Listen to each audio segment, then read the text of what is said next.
dessa palavra é a bênção da obediência. Repita comigo, a bênção da obediência. A bênção de Deus, ela está em seguir uma direção.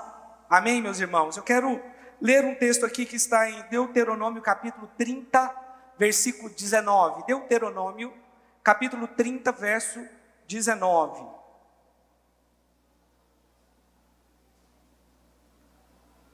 Vamos ler a partir do versículo 16, para você entender melhor.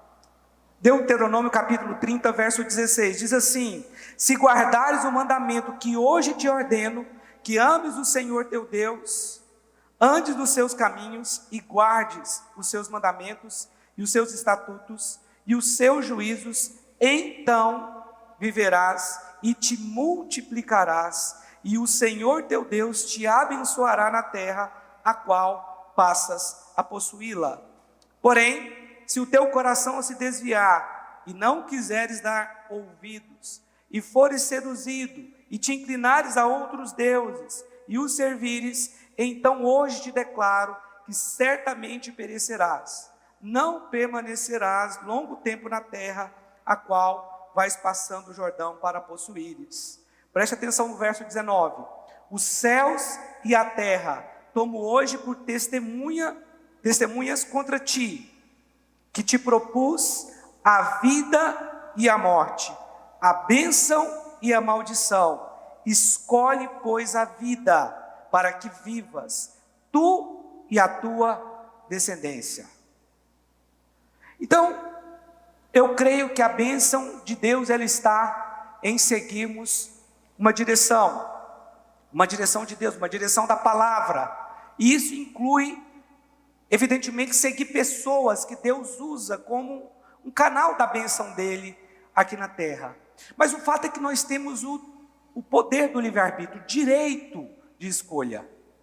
Mas aqui o texto está falando que está diante de nós a bênção e a maldição, a morte e a vida.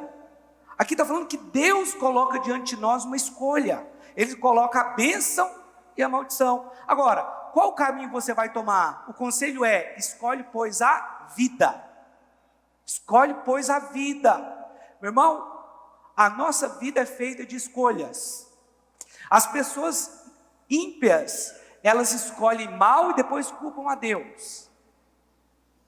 Por que Deus deixou a Marília Mendonça morrer? Quem disse que foi Deus? As pessoas têm escolhas, os irmãos estão entendendo? E quando na verdade Deus criou o homem, lá no jardim do Éden haviam duas árvores: a árvore da vida, que é Jesus, e a árvore do conhecimento do bem e do mal. Preste atenção, ali não está escrito que é a árvore do mal, ali está escrito que é a árvore do conhecimento do bem e do mal. Às vezes você pensa que está fazendo bem, mas na verdade você não está, porque ela é a árvore do conhecimento do bem e do mal. As duas árvores estavam ali, a bênção e a maldição, estavam diante do homem. E Deus disse: não coma do fruto da árvore do conhecimento do bem e do mal. Não coma. O que era aquilo? Ali era Deus dando ao homem o livre arbítrio. Eu não sei se você sabe, mas os anjos também tiveram o direito do livre arbítrio. A palavra diz que um terço dos anjos do céu caíram, porque eles escolheram habitar numa posição pela qual Deus não tinha escolhido que eles habitassem. Eles estavam na presença de Deus, eles habitavam com Deus, eles desfrutavam de todo amor e bondade de Deus. Mas então Lúcifer, ele decidiu se rebelar e habitar numa outra condição. Assim como a árvore do conhecimento do bem e do mal foi um teste para o homem, um estado do mal foi um teste para os demônios. Para os anjos. E um terço dos anjos que estavam no céu caíram. Porque Deus, meu irmão, Ele não quer se relacionar com robôs. Ele quer se relacionar com pessoas que têm um sentimento e que decidem ou que optam por adorá-lo, por amá-lo. Ele poderia ter feito robôs, mas não. Ele fez o homem e deu ao homem o poder de adorá-lo ou não adorá-lo. Isso chama-se livre-arbítrio. Agora, toda decisão que eu tomo ela vai repercutir. Toda decisão que você toma, ela tem uma consequência. Ela pode ser boa, de acordo com a decisão que você tomou, ou ruim. Mas qual que é o nosso problema? O nosso problema, às vezes, é não ter uma visão espiritual da coisa. É apenas tomar uma decisão baseado naquilo que nós podemos ver, naquilo que é natural. Mas o homem de Deus, ele é guiado pela fé. É por isso que nós precisamos ler a Bíblia. Por isso que nós temos que ter revelação da palavra. Por isso é necessário que você adore a Deus. Mesmo assim, você ainda pode tomar decisões erradas, mas vai diminuir muito. Muito. Claro, você é homem. Nós temos um corpo aqui que pode errar. Nós podemos tomar decisões equivocadas, achando que algo é de Deus, mas não é. Os irmãos estão entendendo? Mas quando você tem relacionamento com Deus, a maioria das decisões que você vai tomar são decisões espirituais. Isso é o que mais importa. As pessoas tomam decisões erradas e culpam a Deus pelas consequências das suas decisões. Esse é um grande problema. Essa palavra arbítrio, ela está lá em 1 Coríntios capítulo 7, mas você não precisa abrir, no versículo 37. A palavra é a palavra telema. Ela significa vontade, escolha, inclinação, desejo, prazer, satisfação. Talvez você está olhando pelo lado negativo do livre-arbítrio e a sua definição, mas é positivo. Você pode ter tudo isso aqui de forma legal. A Bíblia permite isso a você. Agora, deixa eu te falar uma coisa. As suas escolhas de hoje, elas vão determinar a sua condição, não só na terra, mas também na eternidade. Esse é o ponto. Porque há muitas pessoas que elas são bem-sucedidas aos olhos da sociedade, mas ela está tomando apenas decisão temporal, que vai ficar aqui. Mas nós que somos de Deus, as nossas decisões, elas vão atingir a eternidade. As pessoas que também, os ímpios também. Por quê? Porque quando você deixa um legado de Deus aqui, você vai usufruir desse legado por toda a eternidade. Deus, ele tem um ministério para cada pessoa nesse lugar, amém? E quando você decide entrar no propósito de Deus para a sua vida, você está deixando aqui um legado, mas esse legado ele vai ultrapassar o limite do tempo. Ele vai atingir a eternidade, porque a Bíblia fala que um dia nós vamos prestar contas a Deus de tudo que nós fizemos. Na verdade, nós vamos prestar contas para Deus no tribunal de Cristo, estou falando dos crentes, do nosso legado, aquilo que nós fizemos aqui na terra, em favor do reino de Deus. Lá vai ser julgado o nosso legado. Talvez há muitos ímpios por aí que tenham arrastado multidões, como essa cantora que faleceu, uma cantora jovem com potencial tão grande, que poderia ter sido usado para Deus, uma vez que ela começou cantando na igreja. É muito ruim ver uma pessoa como aquela jovem perder a vida daquele jeito. Uma pessoa que tinha um talento nato, que foi dado por Deus, mas que estava usando para exaltar, infelizmente, o mundo das trevas. Exaltar aquilo que é completamente fora da palavra de Deus, traição e tantas outras coisas. A nossa boca tem que ser usada, meu irmão, para adorar a Deus. Você foi chamado para isso. Quando nós olhamos para a palavra de Deus, nós também vemos pessoas tomando decisões equivocadas. Eu quero dar 3 exemplos nessa manhã. Quero pedir que você abra sua Bíblia em Gênesis capítulo 13. Gênesis capítulo 13. Vamos ler a partir do versículo 1.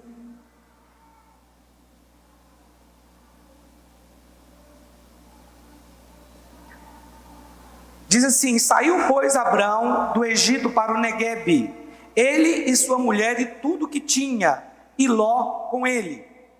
Era Abrão muito rico, possuía gado, prata e ouro. Fez as suas jornadas do Neguebe até Betel, até o lugar onde primeiro estivera a sua tenda, entre Betel e Ai, até o lugar do altar que outrora tinha feito. E aí Abrão invocou o nome do Senhor.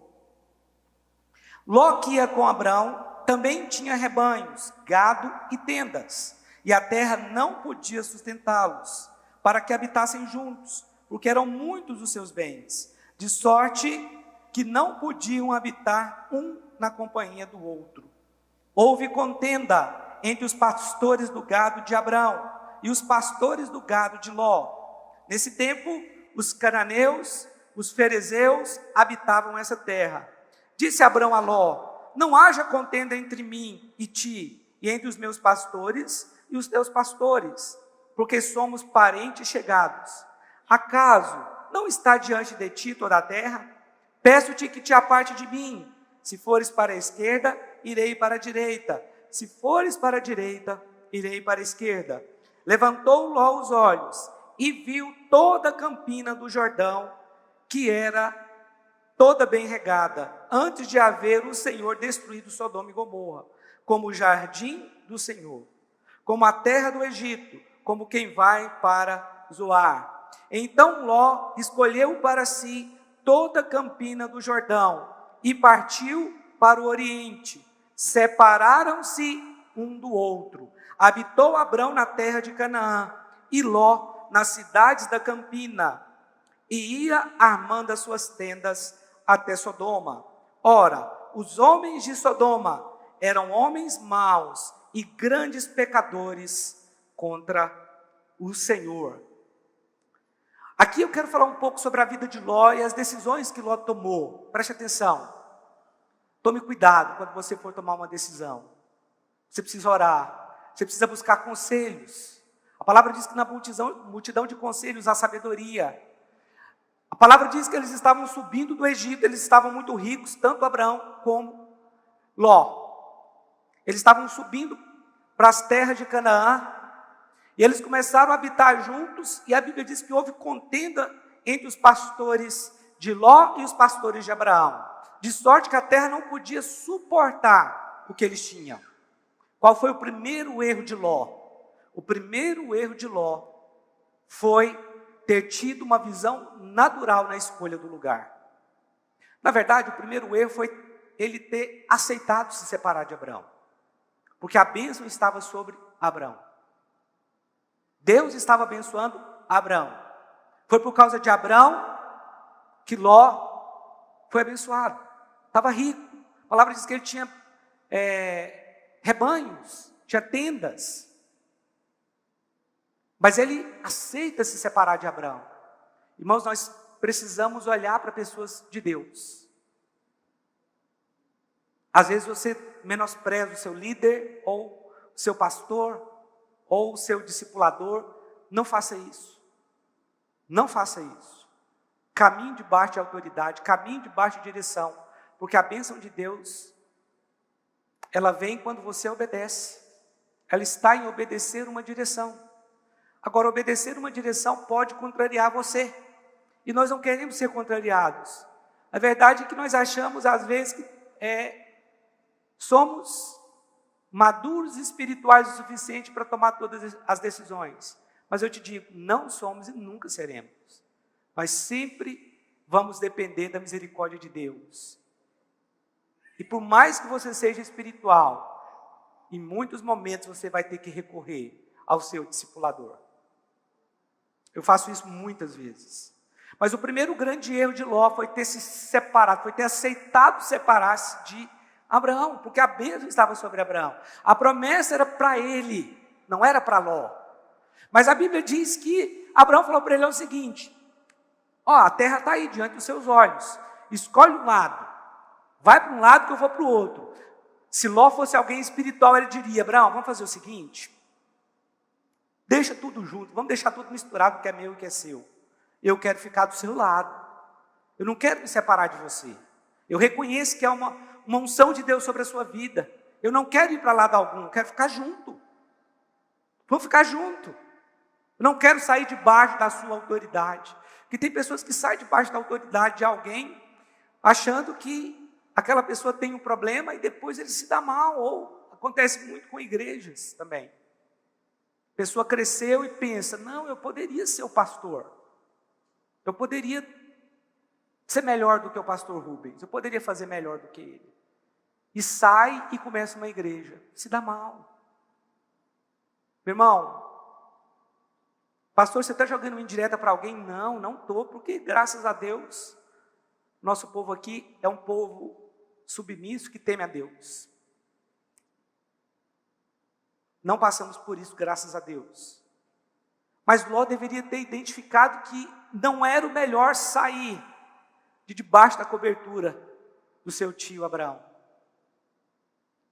Segundo grande erro de Ló, a palavra diz que Abraão falou para ele: olha, está aí a terra diante de você, escolhe.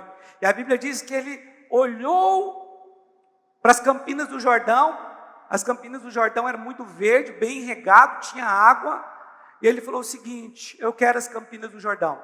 É muito ruim quando um crente tem uma visão natural. Pastor Ló era crente? Era. Ele era crente. Lá em Hebreus chama ele de o justo Ló. Só que ele era alguém com uma visão natural. Pessoas que têm uma visão natural sofrem demais, meu irmão. Sofre demais porque ele toma só decisão errada. Ele olhou as campinas do Jordão, tudo verde. Opa, é para lá. Abraão falou: ok, eu vou lá para o lado dos cananeus lá. Fica tranquilo, pode ir. Só que tem um detalhe na palavra que você tem que considerar. A Bíblia diz que Ló foi armando as suas tendas, de cidade em cidade, até chegar em Sodoma. Deixa eu te falar uma coisa. Um abismo chama, a Bíblia diz que um abismo chama outro abismo. Então, quando você peca, você não confessa, te esconde, aquilo, daqui a pouco você vai pecar de novo, e só vai chamando outro abismo, até aquilo te matar, acabar com você. Ele foi montando a sua tenda até chegar em Sodoma. E há uma ênfase no versículo 13 de que Sodoma era um lugar de moradores perversos, malvados. Foi lá que Ló foi parar. Enquanto Abraão do outro lado prosperava, Ló foi montando as suas tendas até chegar naquela cidade tão perversa, até chegar em Sodoma, uma cidade completamente pervertida. Aqui no Salmo 42:7, um abismo chama outro abismo. Então, toma cuidado com as decisões que você vai tomar. Não tome decisões naturais, porque isso pode causar grande problema para você. Mas quais são as consequências de você tomar decisões erradas? Decisões equivocadas, ou decisões baseadas somente no natural? Primeira coisa, a palavra diz que teve uma guerra entre 5 reis contra 4 reis. Os cinco reis, dos quais 2 eram de Sodoma e Gomorra, se rebelaram contra outros 4 reis e saíram para a guerra. Porém, esses 5 reis foram derrotados. E a Bíblia diz que os outros reis capturaram todos os moradores de Sodoma e Gomorra, incluindo Ló e a sua família, e levaram embora. Levaram embora, já estava longe. Abraão, com 318 homens, sabendo que o seu sobrinho tinha sido capturado, ele sai atrás daquele exército poderoso. E ele consegue alcançar aquele exército, ele captura de volta o seu sobrinho, todas as pessoas, tudo que eles levaram, e traz de volta Ló. Você não pode sair debaixo da sua cobertura. A primeira consequência do erro de Ló foi que ele foi capturado, ele ficou preso, ele ficou escravizado por uma outra nação, porque tem uma visão natural. Certa feita, a Bíblia diz que 3 homens foram visitar Abraão. E eles visitaram Abraão para falar que eles teriam um filho. E naquele dia Deus falou o seguinte: esconderemos nós alguma coisa de Abraão? Vamos contar para ele, nós vamos destruir Sodoma e Gomorra. E aí então Deus conta para Abraão que Sodoma e Gomorra seria destruída. E aí Abraão então começa a interceder. Abraão fala: mas se tiver 50 justos lá em Sodoma, o senhor vai destruir esse mesmo? Deus falou: não, por amor aos 50 eu não vou destruir Sodoma. Ele falou: e se dos 50 faltar 5? O senhor destrói? Ele falou: não, por amor dos 45 eu não vou destruir. Aí ele falou: e se dos 45 faltar 5? Não, por amor dos 40 eu não destruo. Ele: não, agora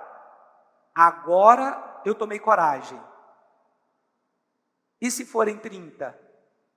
Na verdade, o que Abraão queria era chegar no número da família de Ló. Abraão queria salvar Ló, porque ele sabia que a cidade seria destruída. Mas a conta ficou em 10. E Deus falou, se tiver 10 justos ali, eu não vou destruir a cidade. Mas a Bíblia diz que não havia nem 10 justos ali. Só havia a família de Ló. E aqueles mesmos homens, depois de conversar com Abraão, eles se dirigem para Sodoma e Gomorra. E quando chega lá, a palavra diz que eles entram na casa de Ló, eles encontram com Ló fora da cidade. Ló provavelmente era um negociante. Eles encontram com Ló fora da cidade, e Ló fala com eles, vão para minha casa, vocês vão dormir lá. E eles falaram, não, nós vamos ficar na praça. E Ló fala, não, fica na minha casa. Ló não sabia quem eram aquelas pessoas. Ló entendia que eram viajantes. E aí, quando eles entraram na casa de Ló, os homens de Sodoma vieram e bateram a porta da casa de Ló. E falou, olha, nós vimos que 3 homens entraram na sua casa. Tira eles aí da sua casa, que nós queremos abusar deles. Esses eram os moradores de Sodoma. E Ló falou assim, não, porque eu estou hospedando eles, vocês não podem fazer isso. E sabe o que Ló faz? Eu tenho 2 filhas virgens, toma elas, abusa delas. Irmãos, que pai faz um negócio desse? Que pai entrega as filhas para ser abusada? Ele deveria ter se posicionado, não vão entrar aqui. E quando ele ainda estava conversando com os homens, não, nós não queremos as suas filhas. Nós queremos aqueles homens que entraram aí.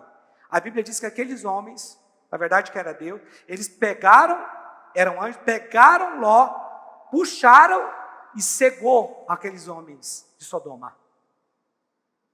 Então aqueles homens falaram para Ló, quem aqui nessa cidade é da sua família? Suas filhas, seus genros, manda todo mundo sair porque nós vamos destruir essa cidade. E Ló fala o seguinte, ele fala, e vai rápido. E Ló fala, olha, tem uma cidade aqui perto chamada Zoar, eu posso ir para lá porque não vai dar tempo de chegar nas montanhas. E aí Ló vai conversar com seus genros. Sabe qual que é o problema? Quando você não é espiritual, aquilo que você fala, as pessoas não levam a sério. Ló estava tão acostumado a fazer brincadeira e pegadinha, que quando ele falou que a cidade seria destruída, sabe o que os genros falaram? Rapaz, é mais um desses desvaneios seu, Ló. Para de brincar com isso. E começaram a zombar do que Ló tinha falado. Olha como que Ló era visto lá em Sodoma, como um fanfarrão. Não como um homem de Deus, que quando fala a sua palavra tem peso, tem autoridade, tem fé envolvida. Irmãos, nós não podemos levar as coisas de Deus na brincadeira como Ló fazia, não. E os genros dele começaram a zombar dele. Olha aí, Ló está doido, cara. Mais uma daquelas brincadeiras dele. Pastor, nós não podemos brincar. Não, nós podemos brincar, mas tem um momento de brincar e tem um momento de falar sério.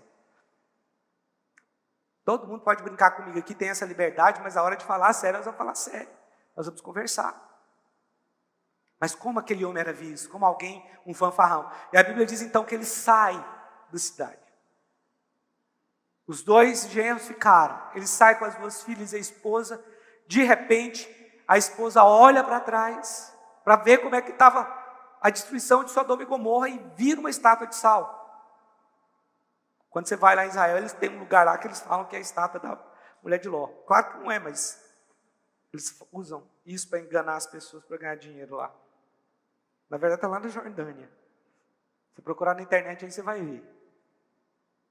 E ela vira uma estátua de sal. Então perceba, as consequências foram muito sérias. Aí depois, Ló vai habitar numa caverna. Essa caverna existe ainda.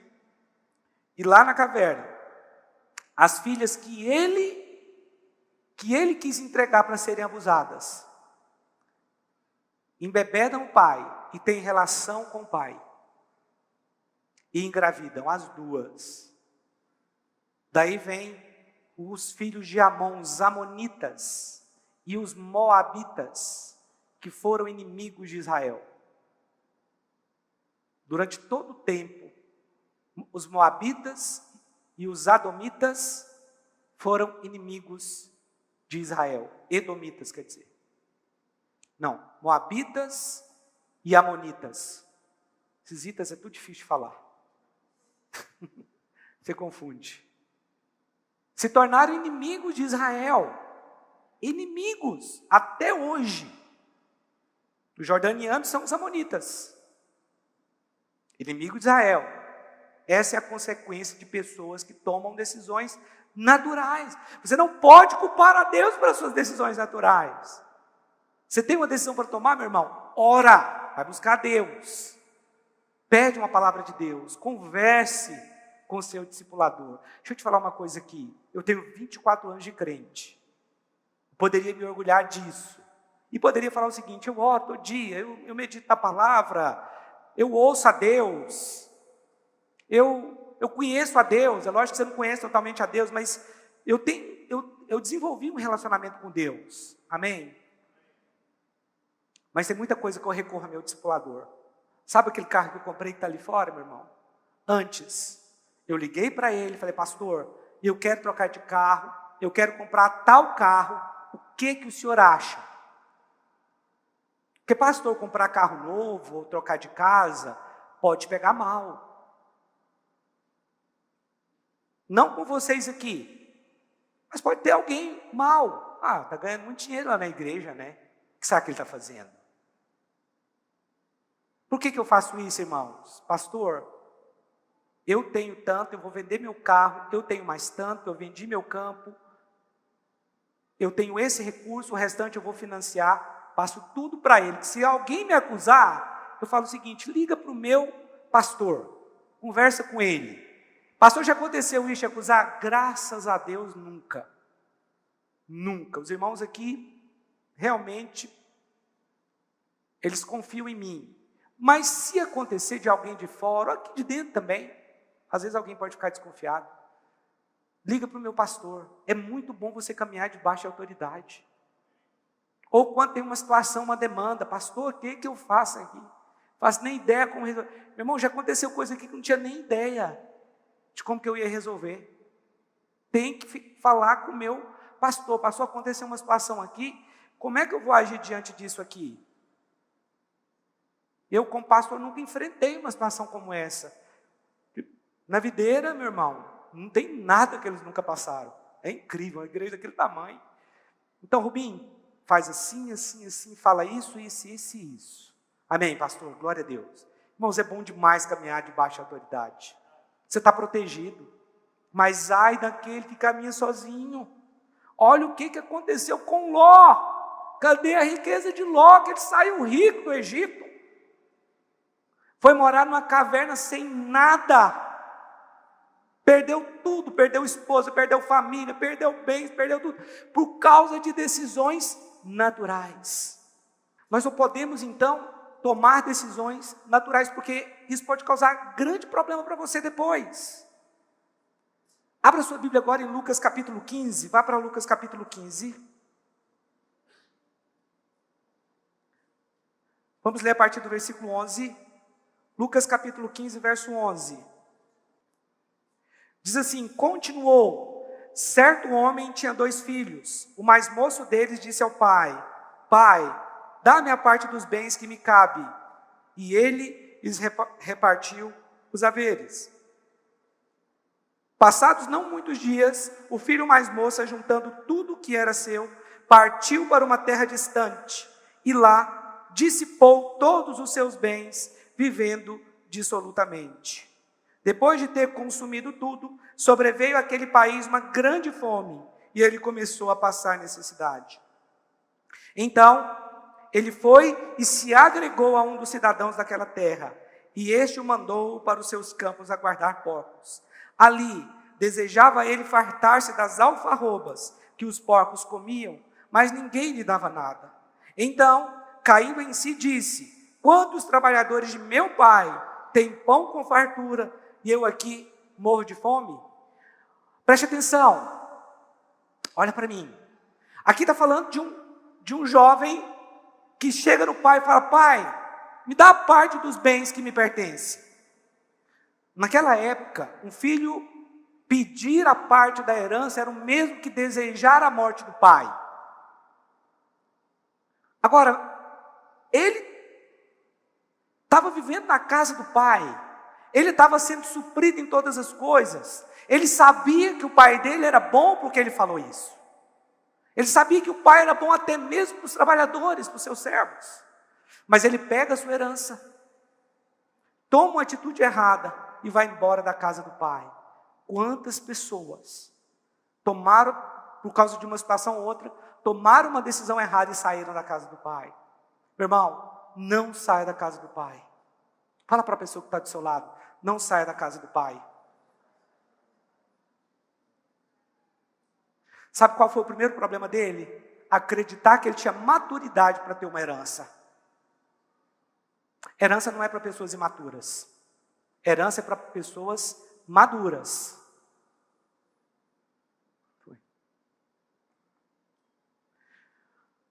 A herança é para pessoas maduras, não para pessoas imaturas. Mas ele achou que era maduro o suficiente para pegar aquela herança. E ele pensou, agora eu serei livre. Você nunca será livre se você não andar debaixo de autoridade. Entenda isso. Nunca. Liberdade não é isso. Mas as pessoas pensam, agora eu quero ser livre. Ele pensou isso, eu quero ser livre. O segundo erro dele é que a Bíblia diz que ele partiu para uma terra distante. Naquela época, na época ali na região de Israel, a região mais desenvolvida era bastante longe, na Itália. Muitos iam para a região da Itália que era mais desenvolvida, né, para aquela região da Europa ali. E o que aconteceu foi que a Bíblia diz que ele foi para uma terra distante, mas por quê? Exatamente porque ele não queria a influência do pai dele na vida dele. Ele foi para um lugar onde o pai não iria interferir nas decisões que ele queria tomar. Na verdade, ele queria se entregar totalmente às suas vontades e emoções. E o crente, ele não pode, nós irmãos, nós que somos de Deus, nós não podemos nos entregar às nossas próprias vontades. Sabe, às vezes nós temos que ser contrariados. E nós precisamos fazer aquilo que nós temos que fazer. Não aquilo que nós exatamente queremos fazer. Porque muitas vezes o que nós queremos fazer está contra a vontade de Deus. Aquele menino pegou a sua herança e ele foi para um lugar distante, diz a Bíblia. Depois a palavra diz que ele desperdiçou toda a sua herança, vivendo uma vida de pecado, uma vida pecaminosa. É isso que acontece quando você sai da presença do Pai. Você corre o risco de viver uma vida muito ruim. E qual foi a consequência na vida do filho pródigo? A palavra diz que o lugar para onde ele foi se transformou numa terra de fome. E a palavra diz que ele começou então a passar necessidade, porque ele gastou dissolutamente toda a herança, porque era imaturo. Gastou tudo. Ele começou a passar necessidade, e ele foi a um dos moradores daquela terra, e ele pediu ajuda, e a palavra diz que o dono daquela terra mandou ele a ser pastor de porcos. Não sei se você sabe, mas o porco é um animal imundo até hoje para o judeu. Lá em Israel ninguém come carne de porco, até hoje. Não tem. Porque é um animal considerado impuro para eles. Mas o filho pródigo, ele virou um pastor de porcos, mas para piorar, ele ainda desejou comer a comida dos porcos. A palavra diz que ele desejou comer as alfarrobas, que eram dadas para porcos. Eu não sei se você conhece alfarroba, eu conhecia alfarroba quando a gente foi na Espanha. É tipo uma vargem, mas é uma vargem, quando ela está madura, ela fica marrom, um pouco maior. E ela tem um sabor levemente adocicado, mas não é um sabor muito bom, não. E ele então desejou comer comida de porcos. Olha a situação, alguém que estava debaixo da autoridade do pai. Você entende? Estava debaixo da autoridade do pai, tinha tudo, todos os recursos supridos, agora ele decide ir embora. Toma uma decisão equivocada. Cuidado com decisões naturais. Às vezes você pode pensar, por que Deus não me deu isso? Porque Deus está submetendo você a um processo. Deus está submetendo você a processos que são importantes para Ele te preparar para você receber o que você está buscando. Você pode dizer amém? Por último, eu sei que a Bíblia fala, no final da história, foi bom porque a Bíblia diz que ele se arrependeu, voltou para a casa do Pai e foi recebido. Mas eu queria falar a respeito de Jesus também. Eu queria pedir que você abra sua Bíblia em Filipenses, capítulo 2. Vamos ler a partir do verso 5. Filipenses, capítulo 2, verso 5.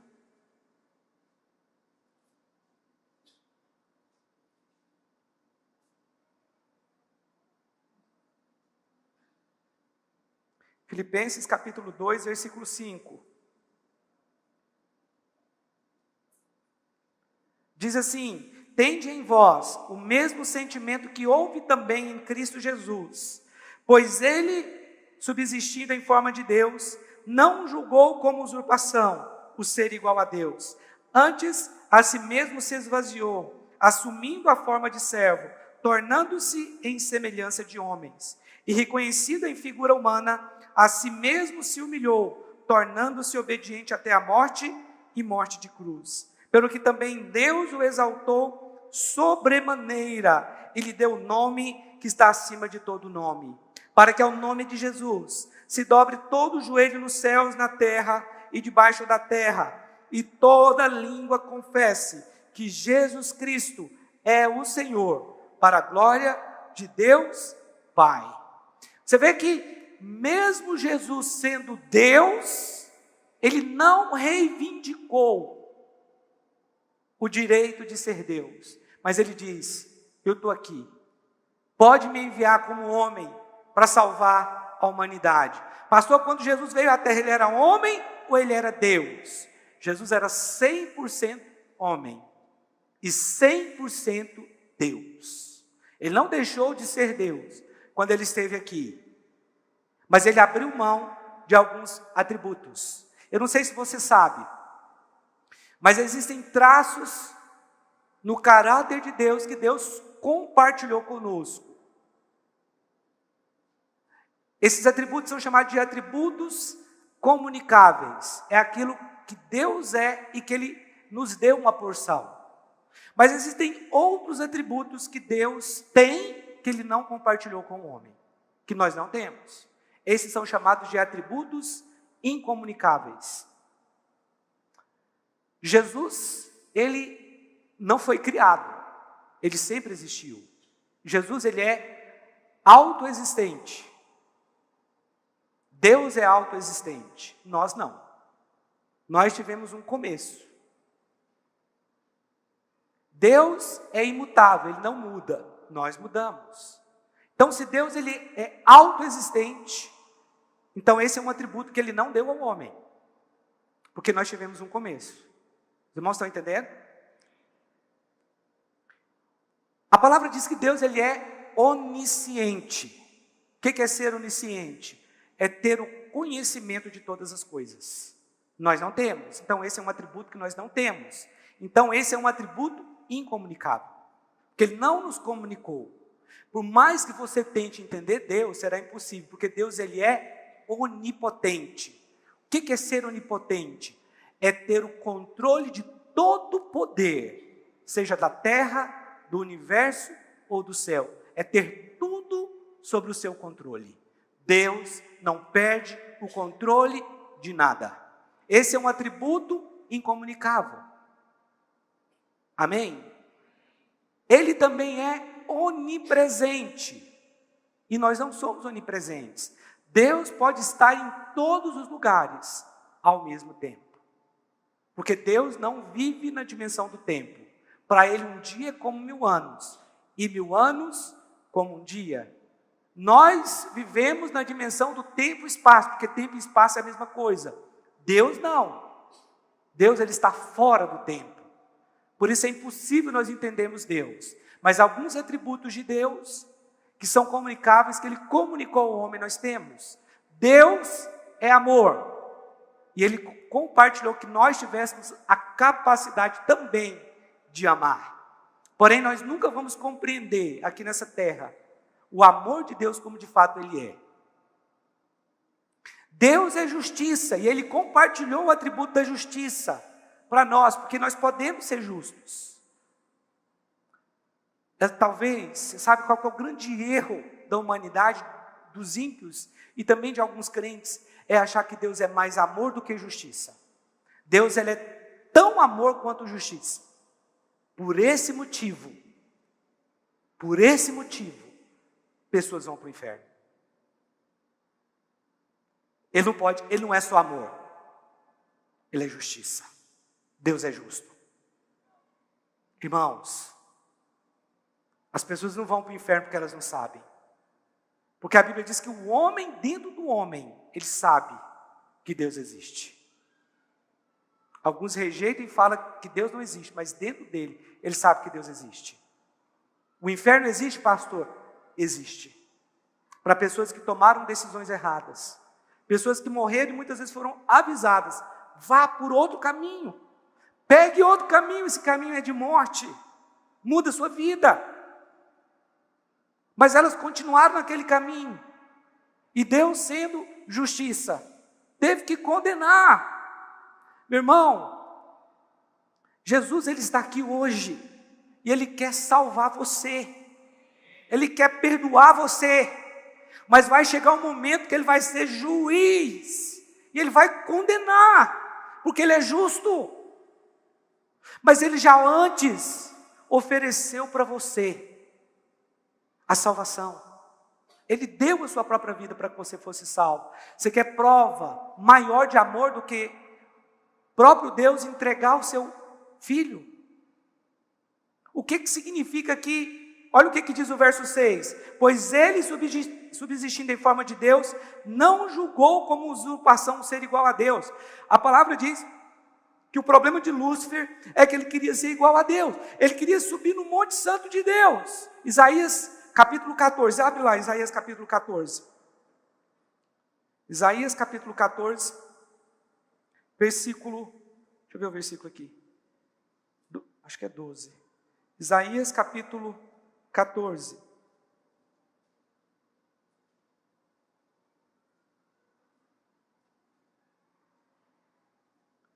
Isso, verso 12. Diz assim: como caíste do céu, ó estrela da manhã, filha da alva, como foste lançada por terra, tu que debilitavas as nações. Tu dizias no teu coração: eu subirei ao céu, acima das estrelas de Deus, exaltarei o meu trono. E no monte da congregação me assentarei nas extremidades do norte. Presta atenção, aqui está dizendo que no céu existe um monte, e nesse monte um trono. Mas a Bíblia diz que Lúcifer quis acessar esse lugar. Ele quis estar nesse lugar, ou seja, no lugar onde Deus estava. Esse foi o caminho de Lúcifer. Mas o caminho de Jesus foi, ele não teve por usurpação o ser igual a Deus. O que significa? Significa que Jesus, quando ele veio à terra, ele deixou esses atributos incomunicáveis no céu. Ele deixou e ficou limitado a um corpo, porque aqui na terra como homem, ele estava limitado. Ele não tinha o poder de estar em todos os lugares ao mesmo tempo. A onipresença. Ainda que ele tivesse, pela palavra do conhecimento, ele conseguia saber o que a pessoa pensava, ele deixou a onisciência no céu. Ele deixou os seus atributos de Deus no céu. A onipotência, a onipresença, a onisciência. Ele deixou no céu e veio como homem. Mas a Bíblia diz que Lúcifer, ele quis acessar e tomar o lugar de Deus. É o que está escrito aqui. Tu dizes no teu coração: eu subirei ao céu, acima das estrelas de Deus, exaltarei o meu trono, e no monte da congregação me assentarei, nas extremidades do norte. Subirei acima das mais altas nuvens, e serei semelhante ao Altíssimo. Preste atenção, quando Lúcifer queria ser semelhante ao Altíssimo, Jesus falou: eu serei semelhante aos homens. Eu vou sentir dor, eu vou sentir sede, e eu vou morrer por eles. Olha a diferença. Qual caminho você quer tomar? Qual caminho você acha que é certo? O caminho de Lúcifer ou o caminho da humildade de Jesus? Preste atenção que é decidir da forma correta. Ezequiel capítulo 28, abre Ezequiel capítulo 28. Versículo 11.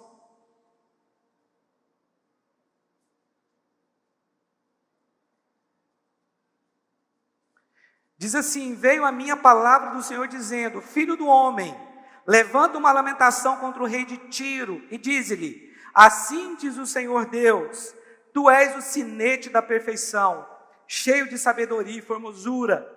O rei de Tiro é um tipo do diabo, de Lúcifer. Estavas no Éden, jardim de Deus. De todas as pedras preciosas te cobrias. O sárdio, o topázio, o diamante, o berilo, o ônix, o jaspe, a safira, o carbúnculo e a esmeralda.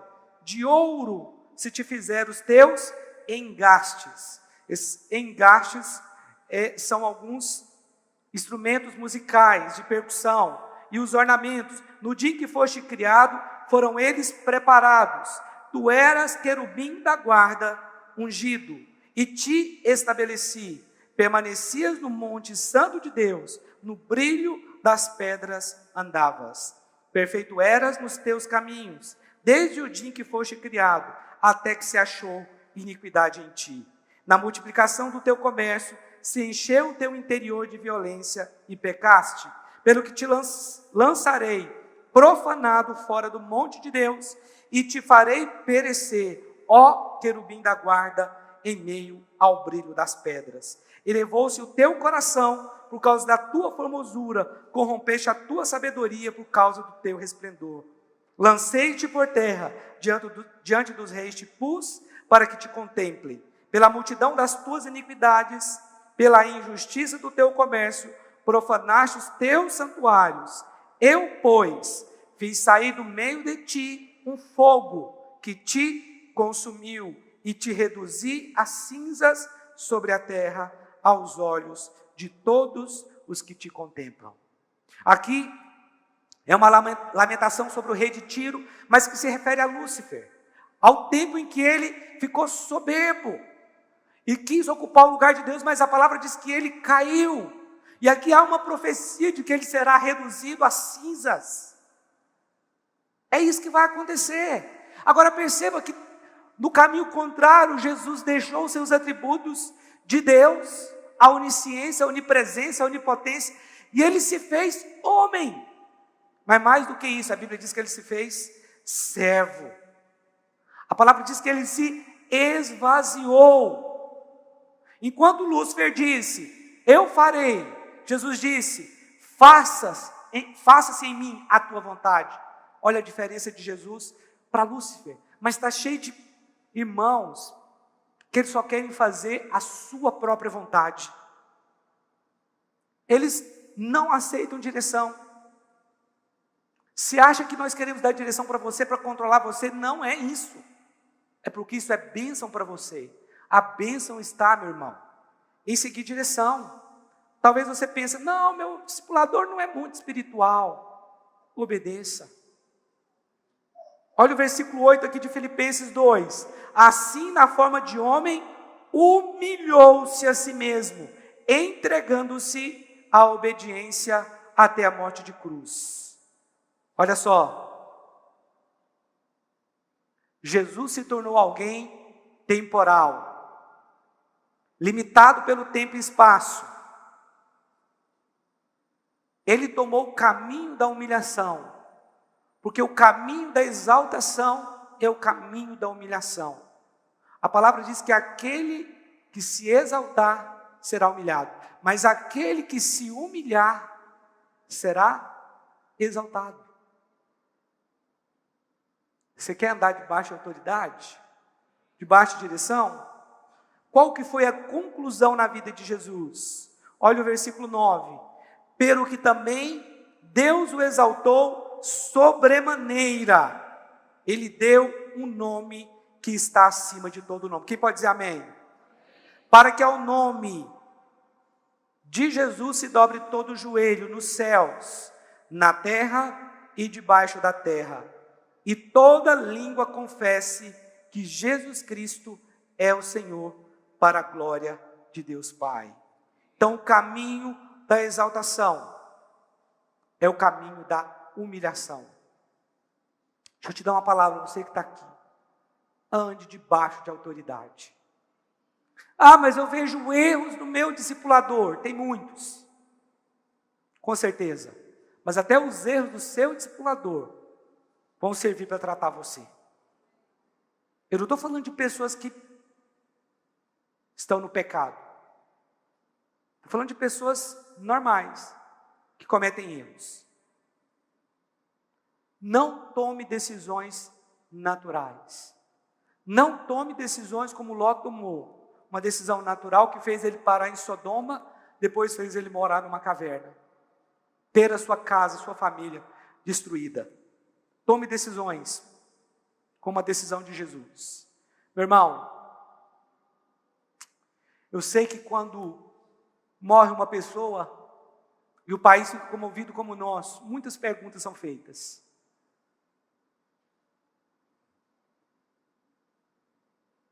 As pessoas têm suas escolhas. E as escolhas têm consequências. Não culpe a Deus por suas decisões erradas. Não culpe a Deus pela morte da Marília Mendonça ou de qualquer outra celebridade. Eu sei que ela tem muito pouca relevância para nós aqui. Eu não conhecia ela, só tinha ouvido falar, mas não sabia que ela era tão famosa, nem conhecia uma música sequer dela. Para mim, foi uma pessoa que morreu comum. Pastor, mas você não achou ruim não? Claro, era uma artista. Tinha uma voz tremenda, um talento diferenciado. Ela poderia estar servindo a Jesus. E aqui não está em discussão se ela foi salva não, ou não. Pode ter sido salva. Pode ser que ela temia a Deus. Foi salva, eu não sei. Mas nós estamos falando aqui de mais do que simplesmente ser salvo. Estamos falando de um legado. O legado que ela deixou foi totalmente natural. Não ganhou uma alma para Jesus, certamente. Mas o nosso legado, ele precisa ser maior do que esse mundo aqui. Ele precisa ultrapassar a esfera do tempo. Ele precisa atingir a eternidade. Porque você que vai deixar um legado aqui, certamente, salvando vidas, certamente esse legado, você vai desfrutar dele por toda a eternidade. Vai ser uma grande alegria quando chegarmos no céu. E ter ali pessoas que nós contribuímos para que elas estivessem lá. Pessoas que nós ganhamos para Jesus. Pessoas que com o nosso ministério foram alcançadas. Lá nós vamos receber um grande galardão. Porque isso é legado. Legado não é você deixar uma grande família. Eu deixei uma grande família na terra. Não importa. Legado é você deixar uma família que vai morar com você no céu. Isso é legado.